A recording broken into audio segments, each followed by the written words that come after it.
Hello everyone, and welcome to another video by Liminal Spaces Talks Music. And today I'm going to be talking about an album that was lost for quite a while and has recently been refound, and it is an incredible album, an underrated album, and one that I think you will really love discovering if you haven't already heard of it. And that album is 1971's self-titled album by the band Fuchsia.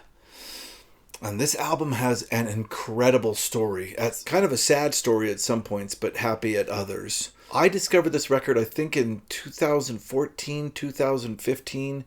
And I discovered it because somebody just posted it in a forum about lost prog rock gems. Actually, I think I discovered it in a forum about album or vinyl collecting. And somebody said this is the prog rock album that is the rarest and hardest to find. And it was this album called Fuchsia. And I can't afford that record. So I went and looked it up and found a rip of it online and listened to it. And it was absolutely incredible. And it featured huge into my rotation right after discovering it. And the story behind this album was so interesting, and the reason that it was so rare and so hard to find was because it was released by Pegasus Records in 1971, and the only advertisement that the label gave this release was one ad in Melody Maker. And the manager of Fuchsia kept trying to put together a tour, but in the end, and I don't know if it's because he couldn't put together a tour or if because he didn't want to, the tour never happened. So this album sunk without a trace, and vinyl collectors started bringing it back in the 2000s. So all that terrible history happened, and it was very hard on the creator of the record, and we'll get into that in a bit.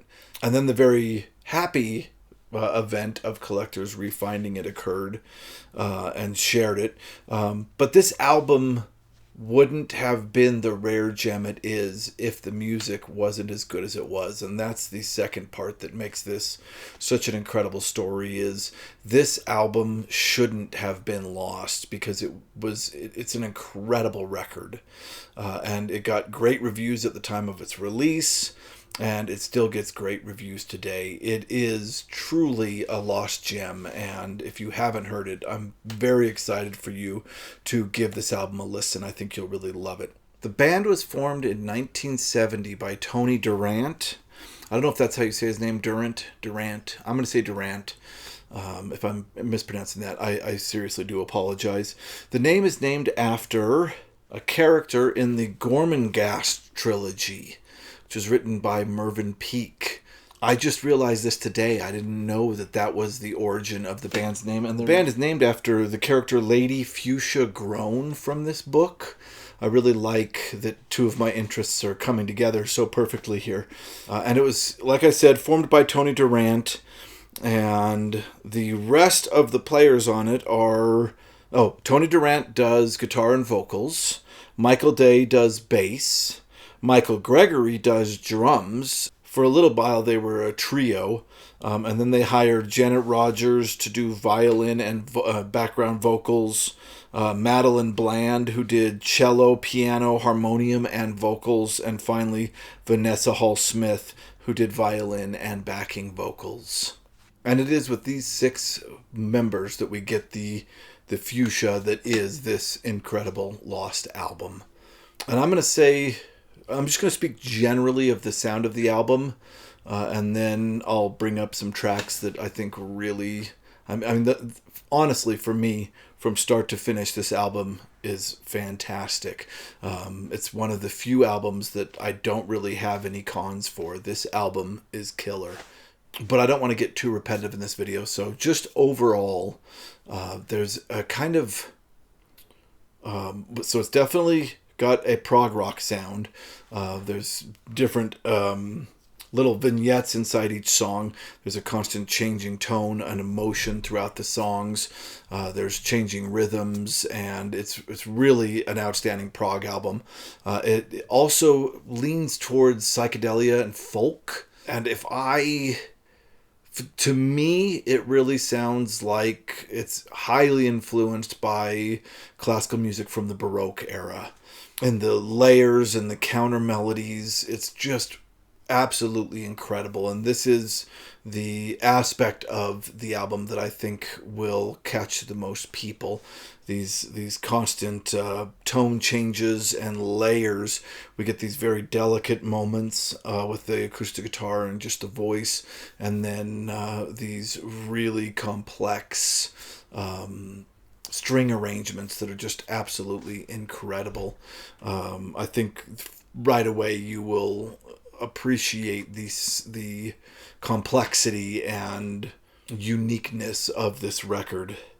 Alright, the first track on this record is called Gone with the Mouse, and for a really long time this was the star of the album for me. And one of the things that I expected, if you would have asked me 2 years ago, I would have said the only mistake that this album made was putting this song first, because they should have left it later on in the album in order to build to it instead of starting so strongly. But that... having listened to it over the past couple of weeks preparing for this video, my opinion on that has really changed. This entire album is incredible, and it opens with an incredible piece, but I don't agree anymore that this is the strongest piece on the album. There are quite a few very strong pieces on this record, but man, does this open with a bang. You get right away this incredible guitar rhythm, or it's kind of picking, but this guitar melody, and then all of these stringed instruments, and it sounds incredible. And right away we're introduced to Tony Durant's voice, and he has an incredible voice. It's very unique, but it adds to this kind of romantic Baroque flair beautifully. I really enjoyed his voice. It can remind me just a tiny bit of Van de Graaff Generator's vocals, but I like this voice a little bit better. I think Tony Durant has a unique voice like that, but Tony Durant, I enjoy his vocals a little bit more. The lyrics are interesting. I have a hard time hearing some of them, and I can't find the lyrics online, but they seem to, in this first one especially, associate themselves with fantasy, which makes sense, in the concept that the name of the band came from a fantasy novel. So this first song sets the tone that you're going to get for the rest of the album. That one wraps up, and we get into a song called A Tiny Book, which is kind of one of two epics on the album. Epic in this case meaning about 8 minutes or over 8 minutes. And this song goes through all these kind of musical vignettes, returning, I think, once to a kind of chorus, but it changes continuously. It has wonderful instrumental parts, and is really a fantastic listen. That moves on to the end of side one, which is Another Nail, and that song has some real experimental stuff going on in it. Long instrumental at the beginning. The only complaint I could have for this record is I always have to turn this song down at the beginning and the end, because the violin is doing some insane high-pitched screeching that my ears can't take, so I have to turn it down at the beginning and end of this song. Great lyrics on this one as well.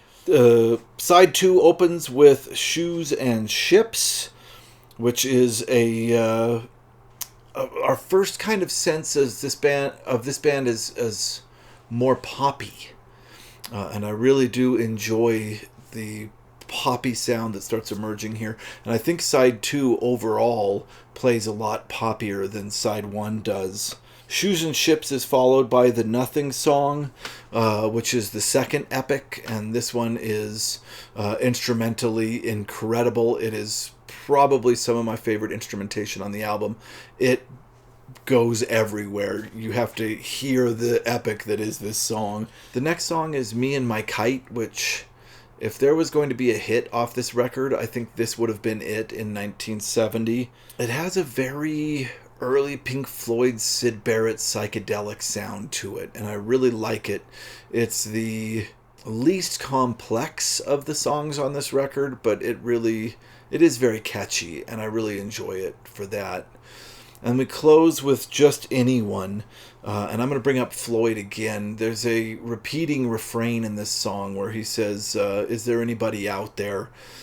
Just anyone. And it reminds me of a lot of where Roger would go in the mid to late 70s with Pink Floyd.